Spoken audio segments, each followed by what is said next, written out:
لنمور الصفر نادي المغرب الفاسي الماس العريق الذي اعطى جماليه خاصه لمباريات البطوله الوطنيه. المغرب الفاسي والمتصدر فيما التنافس يشتد بين الجيش والرجاء والوداد والنهضه البركانيه، هي الفرق التي تنافس من اجل لقب البطوله الوطنيه. 5 نوادي تتطلع لتقديم عروض قويه في الدوري الاحترافي لكره القدم. اجواء جميله، كراس مشات من امام ربيع حماد، ضربه زاويه لفريق الجيش الملكي، نقل الخطوره هذه المره من ضربه زاويه للاعاده، مشى ربيع حماد لكن التدخل الممتاز من خفيفي. شوف خفيف الجيش الملكي تعطل فيها شويه، مشات في منطقه الجزاء، تسلل، كان تسلل في الكره الماضيه لانه تاخر في التمريره. الحكم الطبيعي العادي هو انه ينتظر نهايه الهجمه اخرى. انطلاقه من حارس مرمى الاحرار يلعب بالنار وقد يكتوي بنيران هذه المباراه. في الكره الماضيه صعب جدا، وانك تلعب كره مثل هذه امام مهاجمي فريق الجيش الملكي. غامر فيها الكره الماضيه لفريق الجيش الملكي، تلعب في منطقه الجزاء وخروج الحارس مهدي الاحرار. التدخل في الكره الماضيه من يوسف الفحلي واصابه حارس مرمى رجاء بذكريات مصطفى الشادي يحمل قميص الناديين معا. مصطفى الشادي واحد من كبار حراس مرمى البطوله الوطنيه، مصطفى الشادي واحد من كبار حراس التنقيط. عبر عبد الفتاح، حدرف من الطرف الايمن،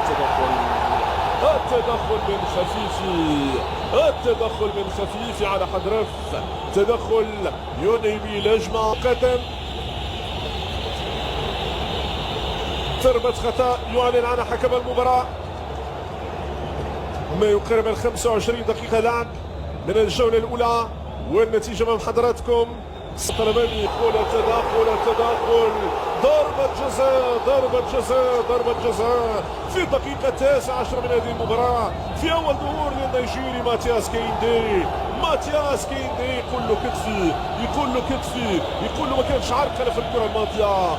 ماتياس كيندي يتحصل على ضربة جزاء في حدود الدقيقة 19 من الجولة الأولى لهذه المباراة. لمسة من مقدم نحو ماتياس، نحو كيندي مع مندي السنغالي والنيجيري. السنغال ونيجيريا في الكرة الماضية. مباراة لكن تسلل راي مرفوع على رضا سليم يسجل الهدف، لكن كانت راي مرفوعة قبل وصوله لمرمى الحارس الأحرار. هذا الإعادة للتسلل من خفيف الظل في دفاع نادي رجاء. كرة ماتياس كيندي والخطأ لمصلحة الودي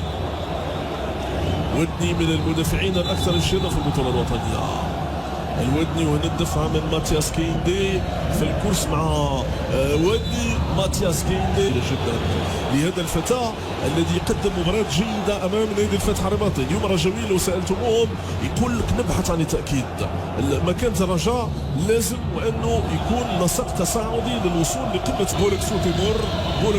بولك سود ما ركزش فيها كثير، ما كانش يتسنى. ماتياس كيندي لم يركز بالمره في الكره الماضيه، لأن هناك خيوط كثيره تسيطر على تفكير عدد كبير من اللاعبين في هذه المواجهه. الخساره غير مطروحه، ما يتمناوش يخسروا هذه المباراه، تخسر اي مباراه. يرسل ناس باش يلعبها بالراس، كاد ان ياتي الخلاص في الكره الماضيه. لاعبو الجيش الملكي يطالبون بلمسه يد الحكم، من ستكون له امكانيه التسديد. كره تلعب ممتازه جدا، كان بالامكان وان يكون الهدف. كره لفريق الجيش الملكي تتحول بقرار حكم المباراه. اختلط الحبل بالنبل في ملكي، التغطية موجودة، حموداني يمشي، والحكم يتدخل والبطاقة حاضرة. ضربة خطأ يعلن عنها حكم المباراة لمصلحة نادي الجيش الملكي. كرة ثابتة، أول كرة في الجولة الثانية. شوف حمودان وانطلاقات حمودان. ربيع حرمات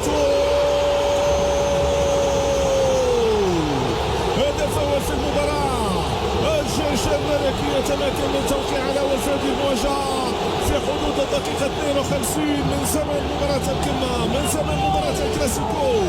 الجيش الملكي يوقع هدف التقدم في مباراة ستشتعل في الدقائق المقبلة. واحدة من المباريات الكبير، التخلص من الرقابة والمرور، وجد المساحة لنفسه، والفرحة فرحة كبيرة في مدرجات المجمع الرياضي الأمير مولاي عبد الله بين فريقي الرجاء والجيش الملكي في قمة نتمنى أن تفي بالكثير من وعودها في ثاني جولات هذه المباراة. ألكسندر سانتوس في قمة السعادة بهذا الهدف. ألكسندر سانتوس ياش إمكانية للتسجيل. الحكم قبل يعلن عن خطأ قبل تسجيل الهدف. الحكم يعلن عن خطأ قبل بلوغ المرمى من طرف اللاعب الدولي الأردني شرارة. تظل الأمور على حمودان مشارب رب رب رب رب رب رب